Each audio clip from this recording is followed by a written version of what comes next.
think I think we're making it bigger than it really is. I think that at the end of the day, and, I've said this to our team, and I believe this. It's how you play. It's not necessarily the opponents you play. And if you ask Toronto, Calgary, or any other team, they tell you the same thing. You have success when you play well. And in this league, there's so much parity, and every team is so good that if you play well, play to your capabilities, most teams can win on most nights. I look at the numbers, the statistics in this game.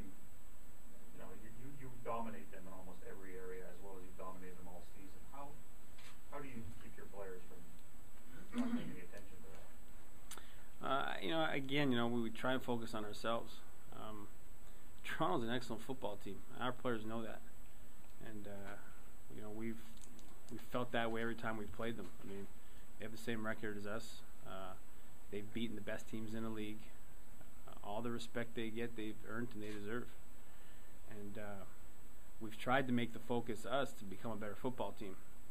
And for us to become a better football team and an upper echelon football team, then that focus has to stay on what we need to do week in and week out, regardless of who our opponents are.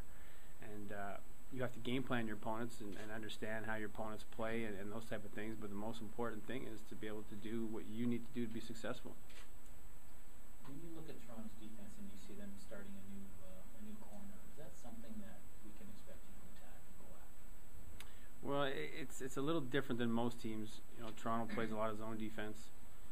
They change things up. They do a great job of changing up their coverages and to give those guys different responsibilities based on formation. So it's not one of those situations where you're playing, Montreal or Calgary, and they're going to play press man coverage and you just go after that one-on-one. They don't make that available to you. They do such a great job on defense of playing such a good team defense that it's tough to say we're just going to pick out this one player and exploit him tonight.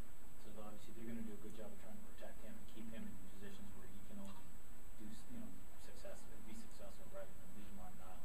Yeah, no, I mean that's one thing it doesn't get talked about a lot. I feel they do such a great job Toronto defensively. First of all, as a defense to limit the number of points you score, but also playing team defense and using the players that they have to the best of their abilities and their skill sets.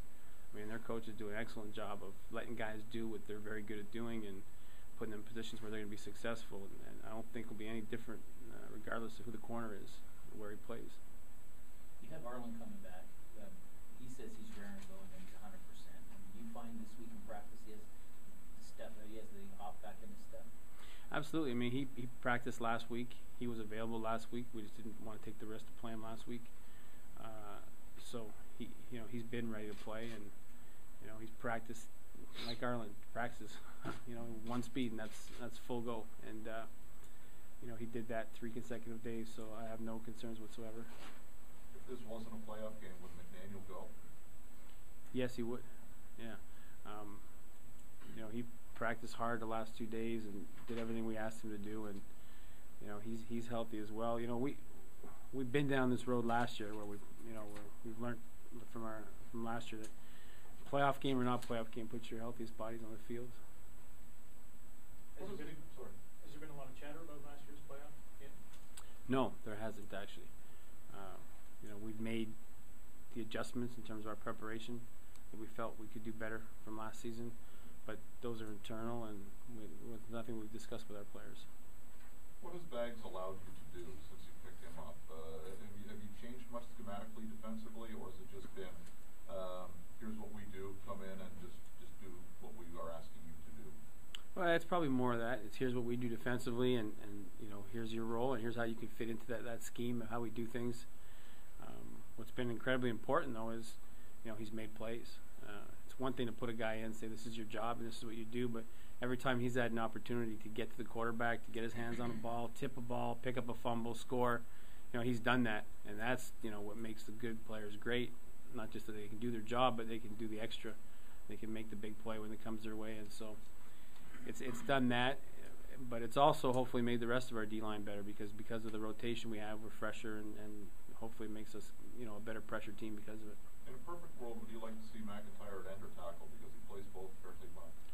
Well, I think that's part of his dynamic, though. perfect world, I think it's the way it is now, where he can do both.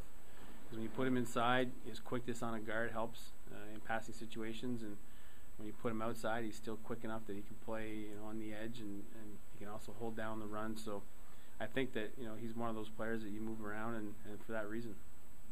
So your defense has forced 15 turnovers in 3 games. How do you do that, and how will you try and sort of do that again tomorrow? Well, I think the first thing is we've been very assignment conscious. And that's the first and most important thing is be in position, make sure you get the checks, make sure you have the proper alignment, make sure you have the proper leverage. And once you're in that situation, when you have an opportunity to make a play, and let your physical abilities take over. And I think that's something that we've been able to do. And and it hasn't been an issue of who we're playing when we've turned teams over. It's been an issue of we've been in great position and somebody's made an athletic play and turned it into a turnover. They also struggle when offensively throwing the ball. So is it as simple as shutting down the run and forcing them to go to the air and do something that they're not very good at? I don't think it's that simple. I think they've gotten better all year. I have a lot of respect for what they've been doing, throwing the football. I've been on teams that run the football a lot, and sometimes you take a bad rap about your ability to throw the ball because that's not what you do.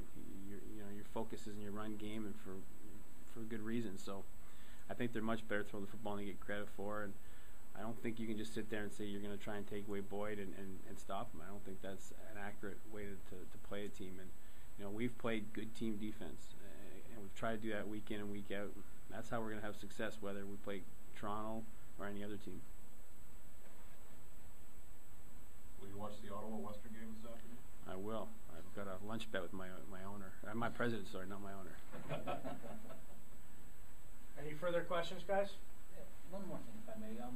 Given the fact that you're 3-0 against Toronto, the playoff game has a leg under its own. But how much pressure is on this team, given the success you've had, given the fact that last year the playoffs ended not in the way you wanted to, and then now you're back in the situation again? Well, I don't think it's something that is tangible. It's something that we can't focus on. Every year is a new year. Every team's a new team. And this is only my second year as a head coach in the CFL, but I've learned that this year. There's no magic recipe, or you take your team and you just pick up from here or there. I think especially when you're and Toronto's going through the same thing we went through last year, especially when you become a competitive team and you turn the corner. I think every team and every year has new challenges, and you've got to separate those. I know sometimes it's different for media and the fan base to do that, but as coaches and players, we're just focused on what we do this year, and this team is a different team than we had last year, and it's a completely different situation. Coach, when you're Chad Owens, you've done a pretty good job on him in the 3 games that you've played, taking away the big play.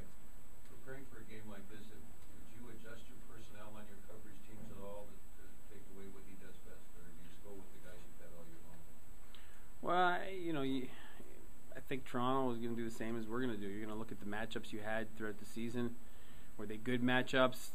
Were they successful for you? Can you put yourself in better matchups? And I think you've got to be prepared to say, hey, we can change. We might change our personnel in certain situations to give ourselves a better chance to either A, cover kicks, or B, try and get returns. And I'm sure that they're doing it. And we've looked at the matchups, and it'll play itself out tomorrow afternoon. But you can't just sit there and say we'll just do like we did in the regular season.